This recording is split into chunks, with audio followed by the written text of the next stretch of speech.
नमस्कार, मैं हरी, आप देख रहे हैं डिजिटल न्यूज झारखंड। आइए जानते हैं झारखंड के प्रमुख खबरों के बारे में। इससे पहले से छोटी सी निवेदन की अगर आप चैनल में नए हैं तो चैनल को सब्सक्राइब अवश्य कर लें ताकि झारखंड के हर छोटी बड़ी खबर आप तक पहुंचा सकें। तो चलिए शुरू करते हैं आज की पहली और बड़ी खबर से। किशोरी स्मृति योजना को लेकर आया बड़ा अपडेट। दरअसल बता दूं, राज्य सरकार की ओर से महिला बाल विकास एवं सामाजिक सुरक्षा विभाग के माध्यम से संचालित सावित्रीबाई फुले किशोरी स्मृति योजना के अंतर्गत गोड्डा में वित्तीय वर्ष 2023-24 में कुल प्राप्त 25,227 आवेदनों में से 24,514 आवेदन योग्य पाए गए हैं।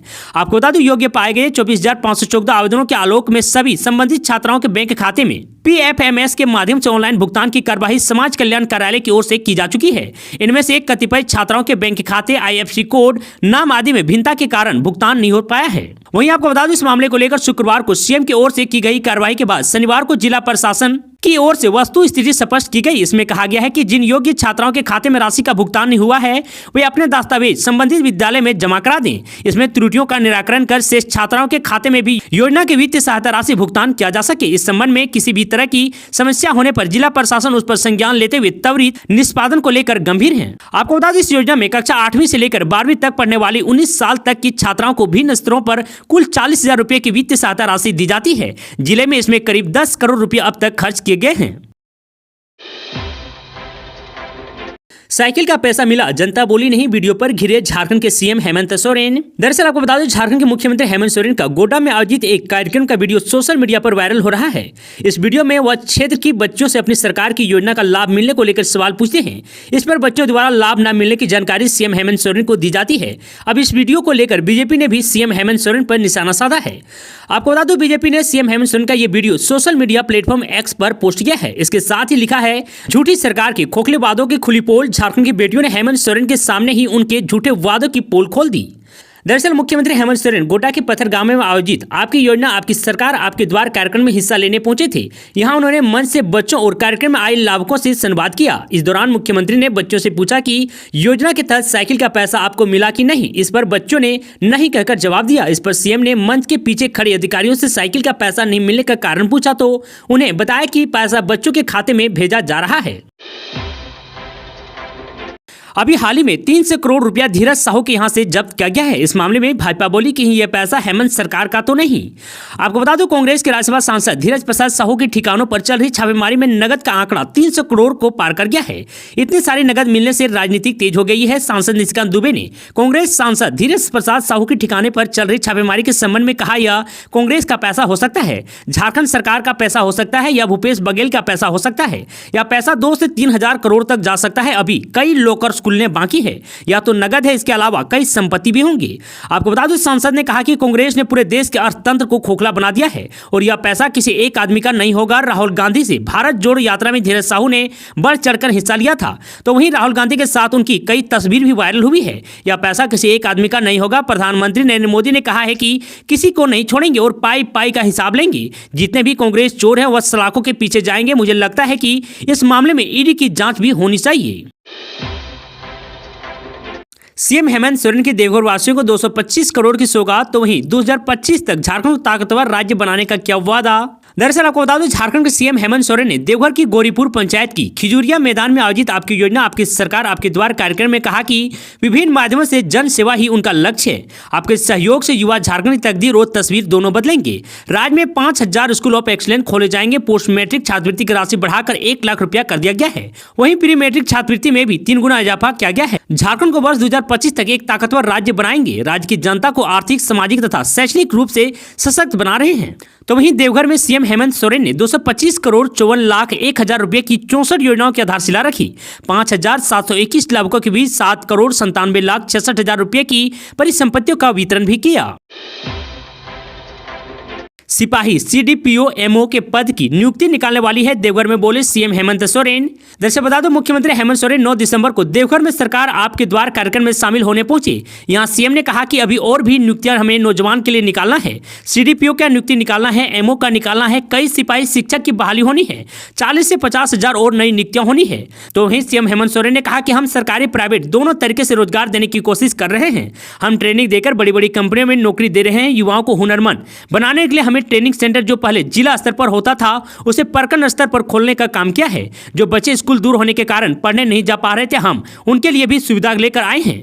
तो वही सीएम हेमंत सोरेन ने कहा कि हम लोगों ने मुख्यमंत्री ग्राम गाड़ी योजना की शुरुआत की है। इसमें गाँव के बूढ़ा बुजुर्ग, महिला, बच्चे, छात्र छात्राएं मुफ्त में सफर कर सकेंगे। हमारे पास कम पढ़े लिखे लोगों के लिए भी स्वरोजगार है। अगर आपके पास पूंजी नहीं है तो अब सरकार आपको पैसा देगी, उसे आपको जो करना है आप कर सकते हैं। दरअसल बता दो, लोहरदगा कुडू थाना क्षेत्र स्थित कुडू केरो पथ में दोबा बरटोली गांव के पास शनिवार दोपहर दो मोटरसाइकिल के बीच हुई टक्कर में दो युवक की मौके पर ही मौत हो गई, जबकि एक युवक गंभीर रूप से घायल हो गया है। आपको बता दो, आनंद फानन में उसे इलाज के लिए कुडू सामुदायिक स्वास्थ्य केंद्र पहुंचाया गया, जहां प्राथमिक उपचार के बाद गंभीर हालात देखकर बेहतर इलाज के लिए रिम्स रेफर कर दिया गया है। इस घटना से मृतक के घर में कोहराम मच गया है। सूचना मिलने के बाद कुडू थाना पुलिस ने शवों को कब्जे में लेकर पोस्टमार्टम के लिए लोहरदगा सदर अस्पताल भेज दिया गया है। बताया जाता है कि कुडू थाना क्षेत्र के कुडू केरो पथ में दोबा बरटोली गांव के पास दो बाइक में आमने सामने की टक्कर हो गई। इस दौरान दो लोगों की मौके पर ही मौत हो गई, वहीं एक गंभीर रूप से घायल हो गया है। मिली जानकारी के अनुसार लोहरदगा जिले के केरो प्रखंड अंतर्गत नगजुआ गाँव निवासी किशुन महतो का बेटा बजरंग महतो और चेरिमा गाँव निवासी महावीर महतो का बेटा रुपेश महतो अपनी मोटरसाइकिल से कुडू की तरफ आ रहे थे। दोनों बाइक के बीच टक्कर इतनी जोरदार थी कि रुपेश महतो की मौके पर ही मौत हो गई और वहीं बजरंग महतो ने कुडू सामुदायिक स्वास्थ्य केंद्र में दम तोड़ दिया। इस दौरान निवारण उराव को गंभीर हालात में रिम्स रेफर कर दिया गया है। आखिर धीरज साहू किसके एटीएम है? कांग्रेस सांसद के ठिकाने से निकल रहे केस पर भाजपा का अटैक। दरअसल बता दो, झारखंड से कांग्रेस सांसद धीरज साहू के ठिकानों से बड़ी मात्रा में केस मिला है। जब्त किए गए नोटों की अब तक गिनती जारी है। इस मामले पर भारतीय जनता पार्टी ने कांग्रेस को घेरा है। आपको बता दूं, भाजपा ने शनिवार को कांग्रेस को भ्रष्टाचार का एटीएम बताया और कहा कि कांग्रेस नेताओं के यहाँ बड़े काम करने की बजाय बड़े नोट भरने और उसे साहूकारिता बताने की परंपरा जारी है। आपको बता दूं, केंद्रीय मंत्री और भाजपा नेता मीनाक्षी लेख ने झारखंड से कांग्रेस के राज्यसभा सांसद धीरज साहू के ठिकानों से मिले लगभग 300 करोड़ रुपए बरामद होने के मामले में पार्टी के केंद्रीय कार्यालय में आज एक संवाददाता सम्मेलन को संबोधित किया। आपको बता दूं, उन्होंने धीरज साहू के घर से मिली नकद की फोटो दिखाते हुए कांग्रेस पार्टी भ्रष्टाचार की एटीएम करार दिया और पूछा कि धीरज साहू किसके एटीएम हैं। चुनाव से पहले बड़ी गड़बड़ी आई सामने, 19,000 वोटरों का फोटो एक जैसा अब भेजा जा रहा है नोटिस। दरअसल बता दो, आगामी चुनाव को लेकर स्वच्छ व पारदर्शी वोटर लिस्ट तैयार किया जा रहा है। इस बार वोटर लिस्ट में किसी तरह की त्रुटि की गुंजाइश न हो, इसके लिए सुधार के हर उपाय किए जा रहे हैं। कोडरमा विधानसभा में 21,774 ऐसे वोटरों को चिन्हित किया गया है जिनके फोटो, नाम व पते एक जैसे हैं। इनमें से 19,000 वोटरों का फोटो एक जैसा है। सुधार के लिए चुनाव आयोग के निर्देश पर सभी को नोटिस जारी किया जा रहा है। 15 दिनों के अंदर इन वोटरों के फोटो व अन्य सुधार के प्रयास किए जा रहे हैं। आपको बता दूं, चुनाव आयोग द्वारा तैयार किए गए ऐप के जरिए ऐसे वोटरों की पहचान फोटो के माध्यम से की गई। आपको बता दूं, आर्टिफिशियल इंटेलिजेंस की मदद से पीएससी फोटो सिमिलर एंट्री व डीएससी डेमोग्राफी सिमिलर एंट्री वाले वोटरों की पहचान हो पा रही है। इसमें वोटर लिस्ट में सुधार की संभावना बढ़ी है। पूर्व में मतदाता सूची में त्रुटि के कारण वोटरों को वोट देने के दौरान कई तरह की परेशानियों का सामना बूथों पर करना पड़ रहा था, लेकिन इन सुधार के बाद जहां वोटरों की समस्या दूर होगी, वहीं वोटरों की प्रतिशत में भी इजाफा होगा। चिकित्सकों के 230 पद खाली, लिखित परीक्षा की जगह सीधा होगा साक्षात्कार। दरअसल बता दूं, स्वास्थ्य विभाग के अधीन चिकित्सक पदाधिकारी के 230 पदों के विरुद्ध नियुक्ति के लिए झारखंड लोकसेवा आयोग ने कुल रिक्त पदों की 5 गुना अभ्यर्थी नहीं मिलने की वजह से लिखित परीक्षा की जगह सीधे साक्षात्कार लेने का निर्णय लिया है। आयोग द्वारा जारी विज्ञापन में इन पदों की नियुक्ति लिखित परीक्षा तथा साक्षात्कार के माध्यम से होने की बात कही गई थी। हालांकि इसमें कहा गया था कि 5 गुना अभ्यर्थी नहीं मिलने से आयोग सीधे साक्षात्कार आयोजित करेगा। आपको बता दें, ऐसे में आयोग ने 11 से 16 दिसंबर तक होने वाले साक्षात्कार में भाग लेने के लिए 439 अभ्यर्थी को बुलाया है। आयोग की ओर से साक्षात्कार के लिए योग्य पाए गए सभी अभ्यर्थी की सूची जारी कर दी गई है। 12 अभ्यर्थी साक्षात्कार के लिए योग्य पाए गए हैं। आपको बता दें, इनकी भी सूची कारण से जारी कर दी गई है। आयोग के अनुसार अभ्यर्थियों को साक्षात्कार में भाग लेने के लिए कॉल लेटर डाक से नहीं भेजा जाएगा। अभ्यर्थी इसे आयोग की वेबसाइट से डाउनलोड कर सकेंगे।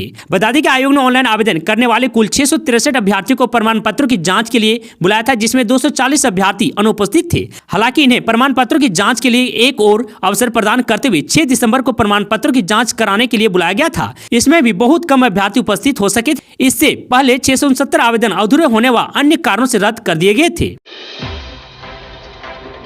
आदिवासी SC ST वर्ग को 10 बनाएं, IIT ISM के कार्यक्रम में बोले झारखंड के राज्यपाल। दरअसल आपको बता दें, राज्यपाल CP राधाकृष्णन शनिवार को गोल्ड जुबली लेक्चरर थिएटर में आयोजित IIT ISM के 98वें स्थापना समारोह में बतौर मुख्य अतिथि पहुंचे। इस दौरान छात्रों को संबोधित करते हुए कहा कि झारखंड खनिज संपदा में धनी है, लेकिन यहाँ के लोग गरीब हैं। आपको बता दें, IIT ISM जैसे संस्थान अपने यहाँ विशेषज्ञ की टीम बनाकर झारखंड के आदिवासी SC ST आदि वंचित वर्ग को दक्ष बनाने का काम करें ताकि ये बच्चे भी इंजीनियरिंग की तैयारी कर अपना और प्रदेश के विकास में भूमिका निभा सके। आपको बता दें स्कूल से लेकर उच्च शिक्षा बेहतर मिलने पर ही इनकी स्थिति सुधर सकती है। आपको बता दो IIT ISM जैसी तकनीकी संस्थान कम से कम 5% टेक्नोक्रेक को उद्यमी बनाने में प्रेरित करें। यही आगे चलकर देश के विकास में आर्थिक रूप से भागीदारी निभाएंगे। आपको बता दो राज्यपाल ने संबोधन के दौरान कहा कि आप सभी ने समाज से काफी कुछ लिया है, अब वापस करने का समय है, यही वास्तविक सफलता होगी। स्मार्ट थिंकिंग, नए आइडिया और इनोवेशन पर ध्यान दें। पहले कंप्यूटर आकार में काफी बड़ा हुआ करता था, लेकिन आज आपके पॉकेट में है। यह तकनीकी से संभव हो पाया है।